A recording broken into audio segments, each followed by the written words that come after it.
Thermochemistry థర్మోడైనమిక్స్లో after thermodynamics first law, second law, third law, spontaneity, delta G అవన్నిటి తర్వాత will go to thermochemistry.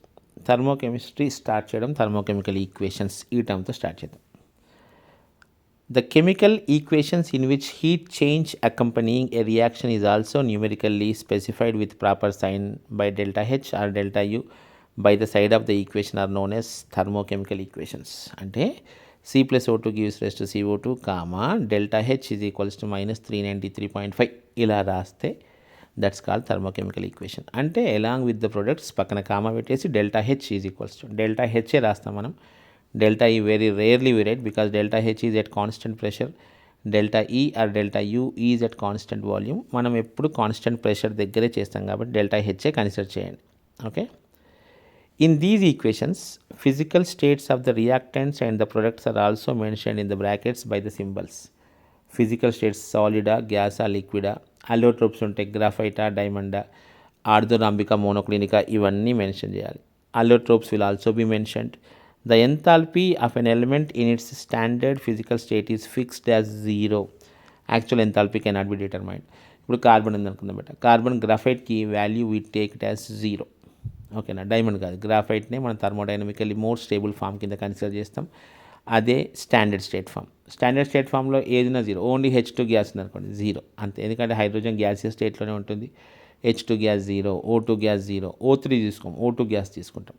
అవి అంటే ఒక కాంపౌండ్ తీసుకో, O3 కూడా తీసుకోవచ్చు, O3 కూడా గ్యాసియస్ స్టేట్లో ఉంటుంది తీసుకోవచ్చు. కానీ O2 ఆక్సిజన్ విషయానికి వస్తే we consider O2 not O3. అలోట్రోప్స్ 2 ఉన్నాయి కదా, ఆ అలోట్రోప్స్లలో O2ని కన్సిడర్ చేయాలి. ఇప్పుడు ఆక్సిజన్, ఓజోన్ 2 అలోట్రోప్స్ కింద కన్సిడర్ చేస్తే ఆక్సిజన్ కన్సిడర్ చేయాలి. అండ్ ఫాస్ఫరస్ అనుకుందాం, white phosphorus, red phosphorus, yellow phosphorus, which is more stable that you are going to consider. Gases H2N2, O2, F2, Cl2, liquids bromine, mercury, solids all metals and iodine. If the element exhibits allotropy, the enthalpy is fixed as 0 for the most stable and most abundant allotrope of the element. The enthalpy is taken 0 for rhombic sulfur, graphite and white phosphorus. ఇప్పుడు చెప్పుకున్నాం కదా, rhombic sulfur, graphite and white phosphorus. Exothermic and endothermic reactions. Exothermic అంటే energy వచ్చే reactions, endothermic అంటే energy తీసుకునే reactions. System నుంచి సరౌండింగ్స్లోకి heat flow అయితే ఎగ్జోథర్మిక్, సరౌండింగ్ టు సిస్టంలోకి హీట్ ఫ్లో అయితే ఎండోథర్మిక్. అంతేనా? A chemical reaction which occurs with the evolution of heat is known as exothermic reaction. In exothermic reaction, enthalpy of reactants and enthalpy of products తీసుకుంటే రియాక్టెంట్స్కి enthalpy ఎక్కువ. నిన్న మనం graphs కూడా చూసాం. Correct. Delta H is equal to HP minus HR, delta H is going to B negative. ఇక 2 reactions రాసాం. ఇక్కడ చూడండి, N2 + 3H2 gives rise to 2 ammonia plus 92 అని రాసాం. ఈక్వేషన్లో ప్లస్ రాసిన, డెల్టా హెచ్ వాల్యూ నెగటివ్ రాసిన ఎగ్జోథర్మిక్. ఈక్వేషన్లో ప్రొడక్ట్స్తో పాటు ప్లస్ అని రాయాలి, otherwise delta H equal negative అని రాయాలి. జాగ్రత్త చూడండి. కార్బన్ కింద గ్రాఫైట్ అని రాస్తే చూడండి, ఇంతకుముందు చెప్పాక 393.5 అని చెప్పేసి, అంటే స్టాండర్డ్ వాల్యూ 100 సార్లు చెప్పాం కాబట్టి ఇది గుర్తుండిపోతుంది. Endothermic reactions. A chemical reaction which occurs with the absorption of heat from the surroundings is known as endothermic reaction. In endothermic reaction ఏం రాశాడు, ఈ కండిషన్స్ రాశాడు. తెలుసుగా ఈ కండిషన్స్ అని. Products energy is going to B, products enthalpy is going to be more than reactants and delta H, HP minus HR, delta H is going to be positive. N2 + O2 gives rise to 2NO. -180 ఉంది but ఇక్కడ -180 ఉన్న అదే delta H is equal positive రాసిన meaning is same. C+2S gives rise to CS2 -91.9. మనకి ఇవి గుర్తుపెట్టుకోవాల్సిన అవసరం ఏం లేదు. బోర్డ్ ఎగ్జామ్లో అడిగినా సరే వాల్యూస్ ఏం రాయాల్సిన అవసరం లేదు, అలా బోర్డ్ ఎగ్జామ్లో కూడా అడిగారు కాబట్టి అవసరం ఏం లేదు. Heat of reaction. What do you mean by heat of reaction? The quantity of heat liberated or absorbed at constant temperature when the reactants undergo a complete transformation into the products as per the stoichiometric equation is called heat of reaction. ఒక reaction జరిగినప్పుడు release అయ్యే energy లేదా absorb అయ్యే ఎనర్జీని heat of reaction అంటాం. Conditions standard state elements అయి ఉండాలి, standard temperature conditions ఉండాలి, right? The heat of the reaction depends on the temperature of the reaction, pressure, volume, physical states of reactants and products, stoichiometric equation, concentration of solutions if any. Example చూడండి, N2 + 3H2 gives rise to 2 ammonia అనేది at 27 degrees Celsius -91.88 ఉంటే 80 degrees Celsius దగ్గర -92 ఉంది. ఒక example కోసం అంతే. ఇవన్నీ చిన్న చిన్న ఎగ్జాంపుల్స్ లాగా మెన్షన్ చేసాం. ఏమీ అవసరం లేదు, వాల్యూ చూస్తే మనకు తెలిసిపోవాలి. Enthalpy of phase transition. Phase transition అంటే liquid to solid, solid to gas, ఇలాంటివన్నీ కూడా ఒక 1 by 1 చూద్దామా. Molar enthalpy of fusion. Fusion అంటే నేను చెప్పుకున్నాం మనం, మెల్ట్ అయిపోవడం. ఫ్యూజ్ అంటే మెల్ట్ అయిపోవడం, రైట్. సో మెల్టింగ్ అని అంటాడు ఇక్కడ. The enthalpy change that accompanies melting of 1 mole of a solid substance in standard state is called standard enthalpy of fusion or molar enthalpy of fusion. ఇది మ్యాండేటరీగా ఎండోథర్మికే ఉంటుంది, ఎందుకంటే మనం హీట్ చేయాలి కాబట్టి. Correct. Solid to liquid, ice కోసం అయితే 6 kJ/mole అంట. ఏమీ అవసరం లేదు, గుర్తుపెట్టుకోవాల్సింది. మోలార్ ఎంథాల్పీ ఆఫ్ వేపరైజేషన్ అది మనం ఎంట్రోపీలో చదివాము ఇవి, ఓకేనా. అక్కడ మోలార్ ఎంట్రోపీ ఆఫ్ వేపరైజేషన్ అన్నాం, ΔS/T. కరెక్ట్. సరే, ΔS = ΔH/T. ఇక్కడైతేనేమో ΔH వేపరైజేషన్ అంటే 1 mole లిక్విడ్ని 1 mole వేపర్గా కన్వర్ట్ చేసినప్పుడు రిక్వైర్ అయ్యే ఎనర్జీ, ఇది కూడా ఎండోథర్మికే ఉంటుంది. చూద్దాం ఒకసారి డెఫినేషన్ ఏముందో. Amount of heat required to vaporise 1 mole of a liquid at constant temperature and under standard pressure is called it's standard enthalpy of vaporisation. Molar enthalpy of sublimation. Sublimation అంటే solid to vapour direct. మళ్ళీ అంతే, 1 mole substance తీసుకోండి, వేపర్గా convert చేయండి, require అయ్యే energy is required year. The change in enthalpy when 1 mole of a solid substance sublimes at a constant temperature and under standard pressure, solid CO2, is called dry ice. ఇలాంటి పదాలు కొంచెం ఉంటాయి. Dry cold కూడా అంటారు, dry ice. Dry కోల్డ్లో KOLD spelling మళ్ళీ ఇంట్రెస్టింగ్గా ఉంటాయి. ఇది కూడా ఎండోథర్మికే, రైట్. ఇటు వచ్చేద్దాం. ఓకే, యాక్చువల్గా ΔH సబ్లిమేషన్ అంటే అది ఫ్యూజన్ వేపరైజేషన్ రెండింటి యొక్క మిక్చర్ అయి ఉంటుంది అని అర్థం. కాకపోతే మనకి అది లిక్విడ్గా కన్వర్ట్ అయిన విషయం తెలియదు, డైరెక్ట్గా వేపర్గా కన్వర్ట్ అయిపోతుంది. Iodine solid to iodine vapour. Naphthalene balls తెలుసుగా మనకి ఇంట్లో డాంబర్ గోళీలు అంటాం. Yes, this type of change is possible when the pressure at which heating is carried out is much below the triple point pressure of the compound subliming. This process is an endothermic process. ఇలాంటి points కొన్ని technical terms ఉంటాయి చూడండి. This type of change is possible when the pressure at which heating is carried out is much below the triple point pressure of the compound. అంటే మనం ఏ compound అయితే supply చేస్తున్నామో దానికి ఒక ట్రిపుల్ పాయింట్ టెంపరేచర్స్ అని ఉంటాయి బట్ ఆ triple point pressure, triple point temperature ఉంటాయి కదా, ఆ ట్రిపుల్ పాయింట్ ప్రెషర్ కన్నా చాలా తక్కువ ప్రెషర్ వద్ద ఇలా చేస్తేనే సబ్లిమేషన్ అవుతుంది అని అర్థం. Solid to liquid fusion or melting, liquid to gas vaporisation, liquid to solid freezing, solid to gas sublimation. ఇవన్నీ టర్మ్స్ మనకు తెలుసు.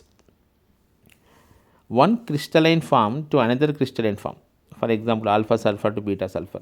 The heat change involved in the change of phase or physical state of 1 mole of compound at atmospheric pressure is called enthalpy of phase transition. Solid to gas, monoclinic sulfur to rhombic sulfur, rhombic to monoclinic sulfur. ఒకటి minus ఉంటే ఇంకోటి plus.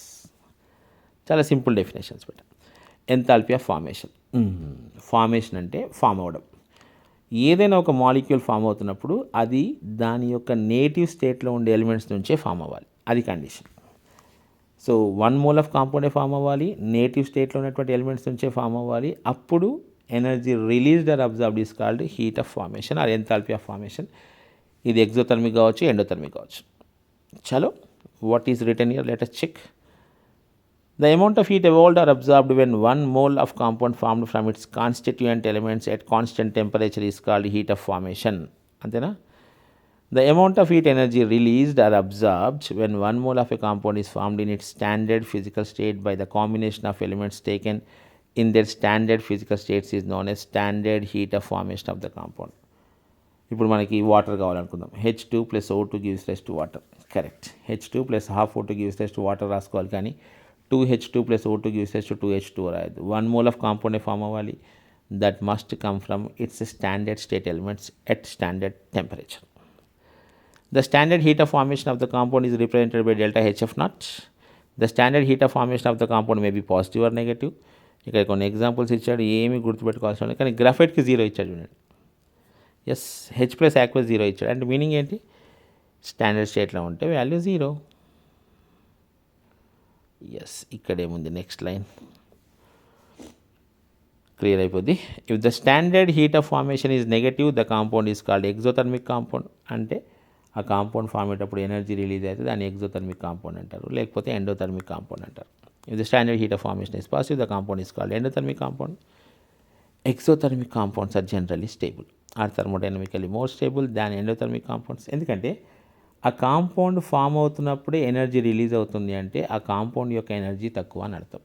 Yes, అది energy release చేసుకొని compound form అవుతుంది better. So compound is having lesser energy, so compound is going to be stable. Okay, thermodynamically stable. The following general equation can be used for the enthalpy change calculations. Delta H nut reactions కావాలంటే formation of products minus formation of reactants చేయాలి. ఇలా numericals వచ్చినప్పుడు ఎలా చేయాలి నేను చెప్తాను, చాలా easy వేలో చెప్తాను. Okay, enthalpy of combustion. Combustion అంటే బర్న్ చేయడం. బర్న్ చేసినప్పుడు ఎనీ కాంపౌండ్ 100% ఎనర్జీ రిలీజ్ అవుతుంది. So this is always exothermic, always exothermic, no doubt it is exothermic. The quantity of heat evolved when 1 mole of a substance burns completely in excess of oxygen at a given temperature and constant volume is called the heat of combustion of the substance. The heat of combustion is always negative. The heat of combustion of graphite is 393.5 kilojoules per mole. The thermochemical equation for the combustion of 1 mole of graphite is C plus O2 gives rise to CO2. Delta H is equal to minus 393.5 kilojoules. దీన్నే carbon డైఆక్సైడ్కి ఫార్మేషన్లో తీసుకున్నాం, ఇక్కడ గ్రాఫైట్కి కంబషన్లో తీసుకున్నాం.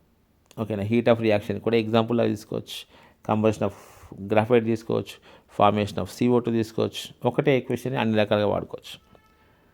Standard enthalpy of combustion condition తెలుసుగా. Standard అంటే 25 degrees Celsius, 1 mole ఉండాలి అంతే. The enthalpy change per mole per or per unit amount of a substance when it undergoes combustion and all the reactants and products being in the standard state at the specified temperature. Yes, enthalpy of atomization ఒక్క షాట్లో కొట్టడానికి try చేద్దాం. ఊరికి దీన్ని ఏం చదువుతూ ఉంటాం, అన్ని డెఫినేషన్సే ఉంటాయి. ఎంథాల్పీ ఆఫ్ అటమైజేషన్, యాటమ్స్గా మార్చడం. ఒక మాలిక్యూల్ని యాటమ్గా కన్వర్ట్ చేయాలంటే definitely you need to supply energy because molecule is more stable. దాన్ని బ్రేక్ చేయాలంటే ఎనర్జీ ఇవ్వాలి. So this is endothermic, no doubt. The heat required to dissociate 1 mole of simple molecule in the gaseous state into its constituent atoms is called enthalpy of atomization. H2ని 2Hగా మార్చాలంటే this is endothermic process. 43.51 kilojoules అవసరం ఉంటుంది అంటే energy O2 కోసం, N2 కోసం, ఈ అన్నిటికీ ప్లస్సే. Enthalpy of bond dissociation almost meaning same. ఒక బాండ్ని బ్రేక్ చేయడం. Bond formation is exothermic, bond dissociation is endothermic. You need again energy. ఏం రాస్తాడు చూద్దామా. The amount of energy required to break 1 mole of a particular bond in a given compound and to separate the resulting gaseous atoms into ions or radicals is bond dissociation energy. ఓకేనా, ఈ పైన చూడండి plus 43.51 kilojoules అని రాశాడు. ఇక్కడ 435.9 kilojoules అని రాశాడు. ఆ వాల్యూ తప్పబడి ఉంటుంది, 435 ఉంటుంది బెటర్.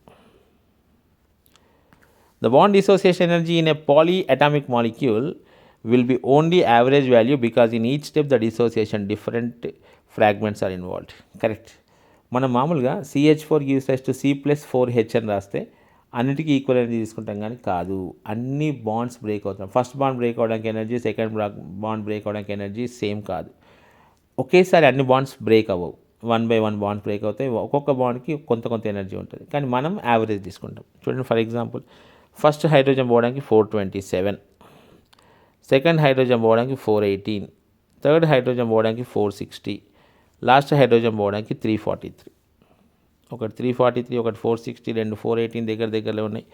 సో టోటల్కి 1648.7. మనకి ఇప్పుడు బాండ్ డిసోసియేషన్ ఎంథాల్పీ కావాలంటే అట్లా ఒక్కొక్కటి వాల్యూ గుర్తుపెట్టుకోలేం కాబట్టి ఈ 1648/4 వేసేసుకుంటాం. And it comes around 412.2. Got it. Each బాండ్కి ఒక డిఫరెంట్ ఎనర్జీ ఉంటుంది, కానీ అట్లా అన్నీ గుర్తుపెట్టుకోలేం కాబట్టి we go for the average. But all bonds are not with same energy. When you are breaking they are not going to break at a time. 1 by 1 బాండే break అవ్వాలి. ఒక్కొక్క బాండ్ బ్రేక్ అయ్యే కొద్దీ అక్కడ కార్బన్కి న్యూక్లియస్ పవర్ పెరగడం, ఇలా చాలా factors affect అవుతాయి బట్ అప్పుడు స్ట్రెంత్ పెరగడం, తగ్గడం, so many things will be there. Average bond energy is equal to heat of dissociation of the substance by number of covalent bonds broken. For H2O, bond energy of OH is equal to heat of dissociation of water by 2. అంతేగా. Heat of formation of hydrogen atom అంటే half of EHH. ఎందుకంటే hydrogen molecule break చేస్తే 2 hydrogen atoms వస్తాయి బెట. So మనం అలాంటప్పుడు హాఫే తీసుకోవాలి. Bond enthalpy of hydrogen is equal to 2 into heat of formation of H2. Simple thing. Note that symbol used for the bond dissociation enthalpy and mean bond enthalpy is the same. ఇవి అన్ని terms చెప్పాక technical terms కొన్ని వాడుతూ ఉంటాడు. పెద్ద మనం వాటితో చేసేదే ఉండదు. If we use enthalpy of bond formation, which is the enthalpy change when 1 mole of a particular type of bond is formed from gaseous atom, then if we use enthalpy of bond formation, delta H bond formation చేస్తుంటే అప్పుడు మనం ఇలా రాసుకోవచ్చు. Total summation అని తీసుకుంటాం ఇక్కడ మనం delta H not of wands of products minus delta H not of wands of reactants. ఇలా చేస్తే మనకు మొత్తం ఓవరాల్ రియాక్షన్లో ఎంత ఎనర్జీ రిలీజ్ అవుతుంది లేదా ఎంత ఎనర్జీ అబ్జర్వ్ అవుతుంది అనే విషయం తెలుస్తుంది మనకి. ఎంథాల్పీ ఆఫ్ సొల్యూషన్, ఒక సబ్స్టాన్స్ని వాటర్లో వేసేస్తే అది సొల్యూషన్ లాగా ఫామ్ అయిపోయినప్పుడు వచ్చేటువంటి energy. The enthalpy change when 1 mole of a substance is dissolved in a specified amount of solvent is called enthalpy of solution. ఇది జనరల్గా రిలీజ్ అవ్వచ్చు లేకపోతే అబ్జర్వ్ కూడా అవ్వచ్చు. Both possibilities are there. When an ionic compound dissolves in a solvent, the ions leave their ordered position on the crystal lattice. These are now more free in the solution, but solvation of these ions, hydration in case solvent is water, also occurs at the same time. Heat of solution is the sum of lattice energy and hydration energy. For most of the ionic compound, delta H solution is positive and the dissociation process is endothermic. Therefore, the solubility of most salts in water increases with the rise of temperature. ఇది కొంచెం practical thing type, ఓకేనా. For most of the ionic compounds ఈ రెండు కలిపేస్తే lattice energy and hydration energy రెండు కలిపితే that is going to be positive and the dissociation process is endothermic, ఓకేనా. అన్నీ అలా ఉండవు. సోడియం క్లోరైడ్ ఉంది అనుకుందాం బట్ వాటర్లో వేస్తే ఇమ్మీడియట్గా డిజాల్వ్ అయిపోతూ ఉంటుంది, ఓకేనా. కొన్నిటిని వాటర్లో వేస్తే వాటర్ చల్లగా అయిపోతుంది, మీన్స్ ఎండోథర్మిక్. కొన్ని సందర్భాల్లో వాటర్ హీట్ అవుతుంది, means endothermic, exothermic. Sir, the solubility of most salts in water increases with rise in temperature.